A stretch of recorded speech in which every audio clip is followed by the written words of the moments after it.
Afternoon all, and welcome to the usual show. Who else? Have we got anyone else? Don't know. Don't know if we've even got anyone watching. So to answer the question posed by the title of the stream, what will the FOMC rates decision mean? So rates tonight at 19 UK. Was that 19 minus 5? 12 US. Is that right? No. 14, so 2 p.m. US time, that's Eastern time. What will they mean? Well, the thing is, everyone's expecting the same thing. So if you go and have a look at a typical news page and you see what the expected rate is, so where is the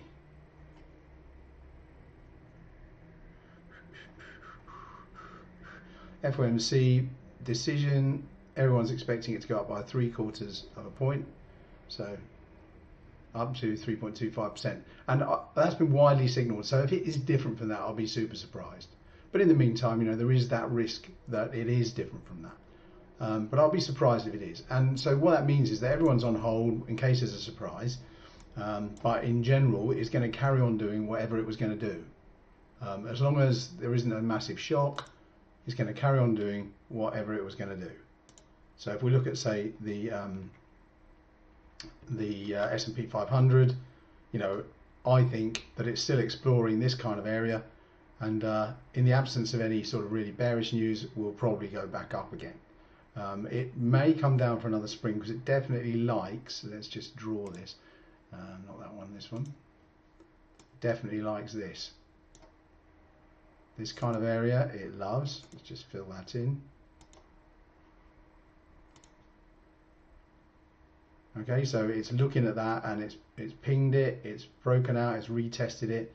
In fact, I don't mind drawing that a bit higher because I think that's the first retest, this is the second, and you may find that we get a bit of a Wyckoff on a lower scale here. So if we zoom right in on, say, a 1 hour, what are we getting here?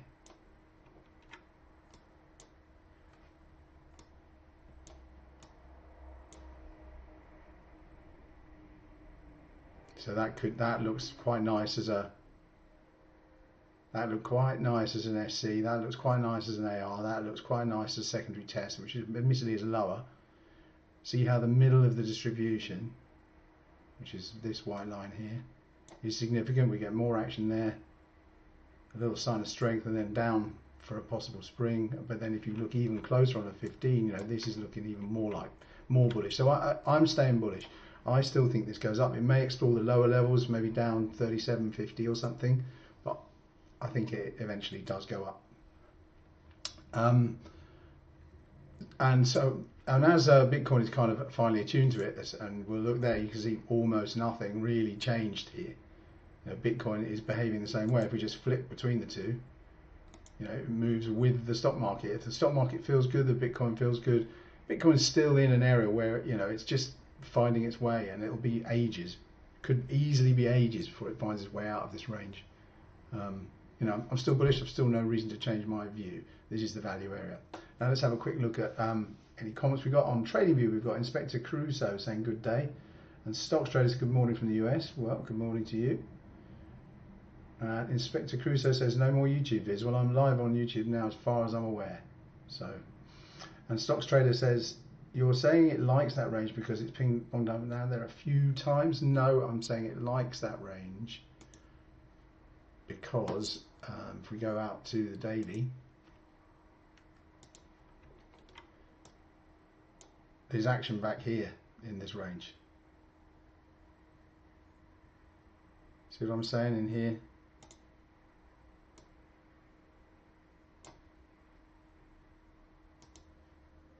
Action in fact down to about there. Okay, so that's why it likes it here.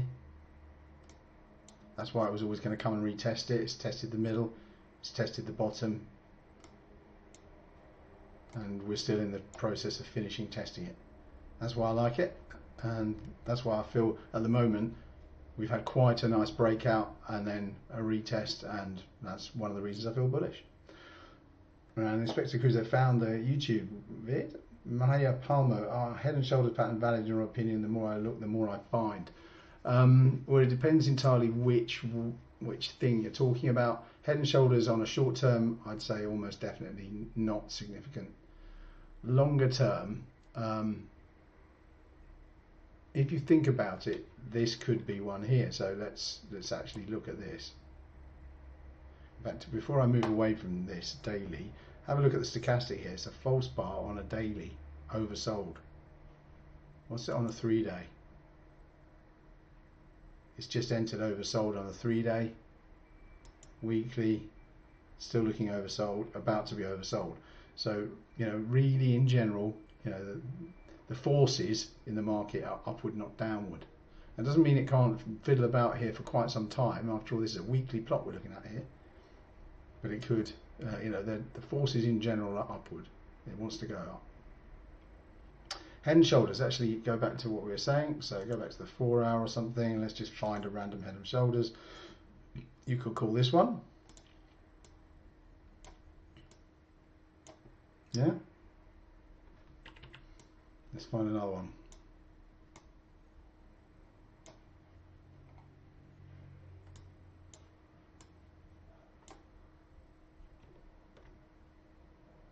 So here's another one, really, isn't there? Shoulder, shoulder. There's two heads. It's not a clearer one, but in general, you know, they're useful at times. I personally don't set any store by them because I've not really ever thought to myself this is a really distinctive pattern. There's a head and shoulders here too. It went up afterwards. Oh, come on, click. So if you call that a head and this a shoulder and this a shoulder, you've got a tiny bit of a move down, but then it just went up afterwards. So no, I don't think they're all that. I don't think there's much to choose about that.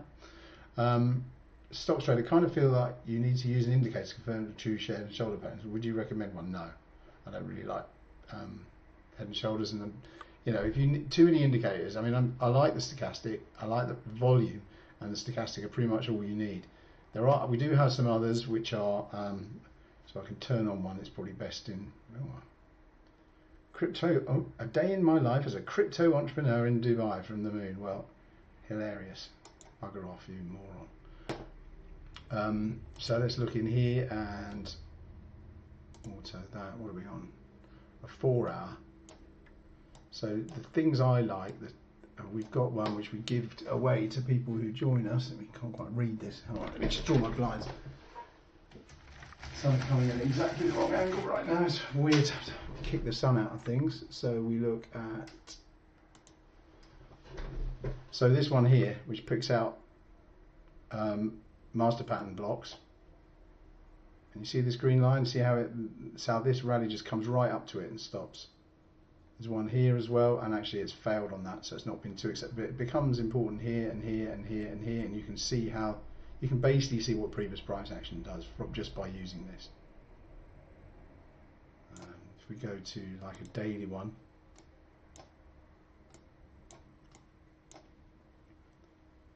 so this one here picked out the fact that it would stall here and work around it. It's then cleaned it up, gone up, made a new one here, which is this is touched and this is touched, and it's also reacted here and here and here. So those kind of indicators are useful, but after a while the indicator really just draws your eye to it, and you know, if you join our Discord and talk to us and understand why we think things happen the way they do, after a while you don't need this, because you can actually see exactly where these lines are going to be just from the price action and the volume. And that's one of the things that we try and teach, and one of the biggest sort of overreaching thing about it all is that if you know what you're doing, you kind of don't need much in the way of an indicator. You do need volume, and the stochastic's useful because that gives you the sort of rhythm of the market and tells you, well, you know, it's one other thing to put on the list of stuff that's on the side if you want to do a particular trade. Okay, so in general I'd say the more indicators you have on the chart, the less chance you have and the less of a pro you are.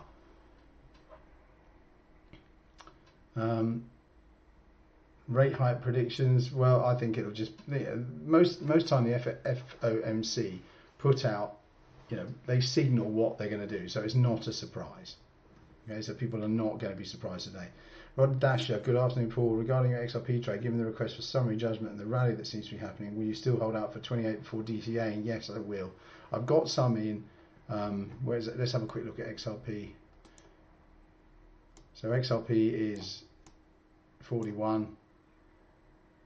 This is where I DCA'd the first time. So my first trade was at 41. It's supposed to be at 44, but my Uphold filled me at 41. I'm not complaining. And then, you know, it didn't quite get to my 28 cents level. But I'm thinking in terms, you know, I've got a position, and if it goes up ×5, which I think it might do, that's brilliant. But this is all hype. This is asking the court for summary judgment. All it's going to do is quicken things, because the judgment may well be that they did break the law and they have to settle with SEC, and then obviously it will go down again if that judgment comes out. But then they'll settle with them, because I think they'd be crazy not to. At which point, you know, that it would go up again. So I can still see me set myself hanging out for 28, and I'm not worried particularly by the fact that it's, you know, it's rallied up here. It's not encouraging me to buy loads more just because of that. That is not in itself anything more than a neutral statement that they want summary judgment. There you go. So that's my answer for that. Okay, so going. Oripass, OU last 4 weeks is very interesting. Its strength for EU say something is, well, we're looking for accumulation in AU Oripastic. We just are. You know, we're looking for accumulation. We think it's the right area, so we're staring at it and saying to ourselves, is it accumulating? What's it trading at now? 68.9.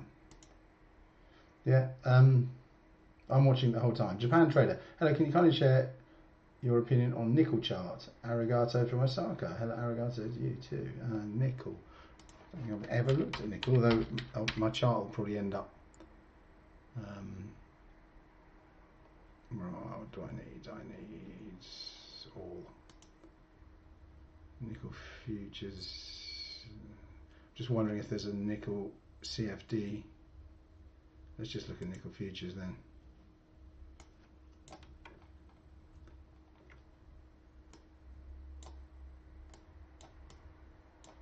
When was that? That's the beginning of the war. Well, there's very little I can work out of that. Let me turn these blocks off. Switch to a line chart maybe.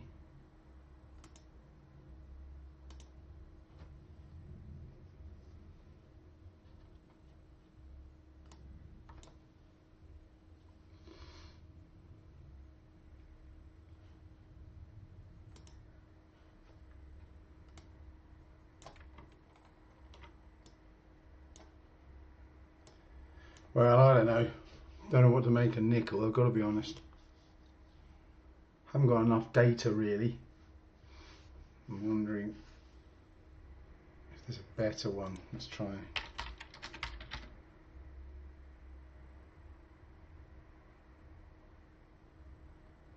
I need a CFD. I'm not seeing one.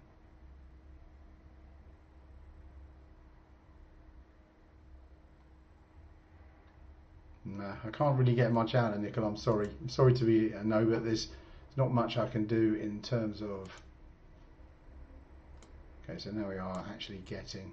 So these are price fixing things, which is why it's so. You know, if you're. You know, I wouldn't be buying it up here. You know, because I think to myself, this is war driven, and the war slowly leaves every people's mind. But you know, this. I've got nothing to say. I think, to be honest, if I tried to guide you on nickel, I'd get it wrong. So I'm not going to say anything about nickel. Sorry about that, Japan Trader. Toby RTOX, hey Paul, great daily streams. Thank you very much. Please check stocks WMT. Oh, I had another one else I had to check. What is it? XLK. Somebody asked me. I'm going to do this first because otherwise I forget. Stocks.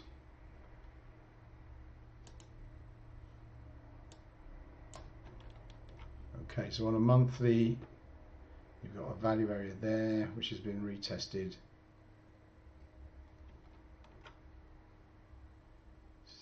You could call that a 1. Let's have a look at some fibs on it and see if we actually what we. The trouble is I don't know how far back it goes. Perhaps that is as far back as it goes. So if we take it from here, 2.618 to there.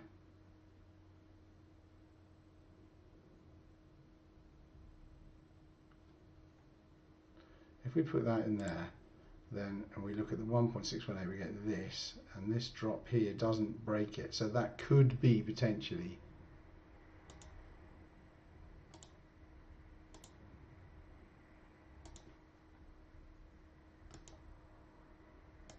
and that does kind of work because the 1-2 has to be different from the 3-4, and the 1-2 was quite gentle and the 3-4 is sudden, and the 5 breaks it up over 2.618. Is the 5 really a good place?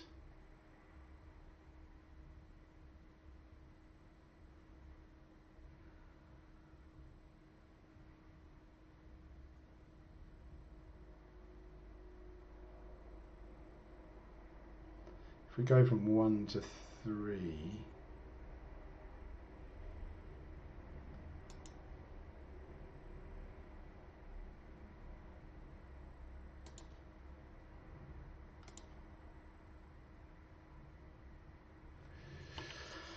I don't love it. I don't love that as an Elliott plot, but either way, you know, you've got 1, you'd expect a rally, 2, and then 3, 4, 5 down for the next part of it. So, you know, if you I would say, you know, the only thing I could say in this one is that it looks right now as if you'd probably want to sell the next time it reaches this higher level, if you believe in this Elliott wave, which I'm really not sure I do.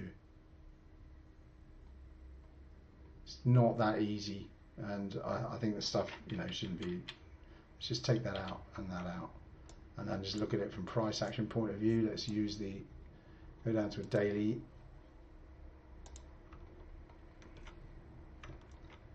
and have a look at what we've seen since the latest rally. So if we go for our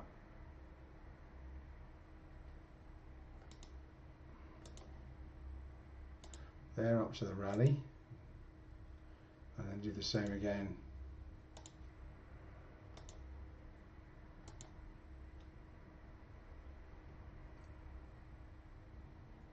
So there's quite a bit of price action. This is how I'd mark it up here. Oh, come on.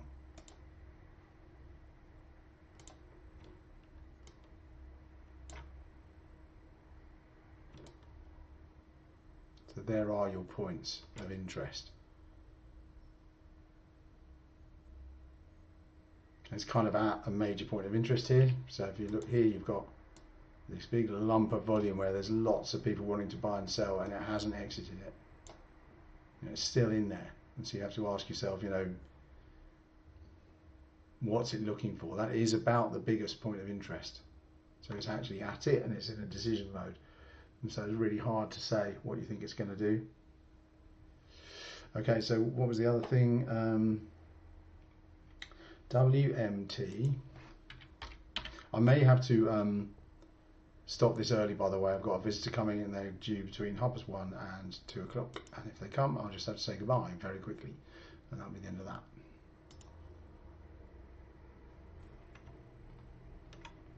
Let's get rid of those things I just put in.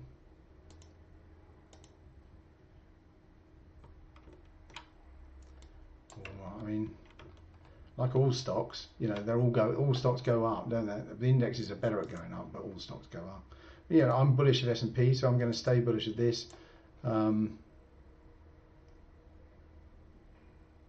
It's got more downside than the straight S&P trade by the looks of things, though. You've got some serious action around this level, which is already touched twice.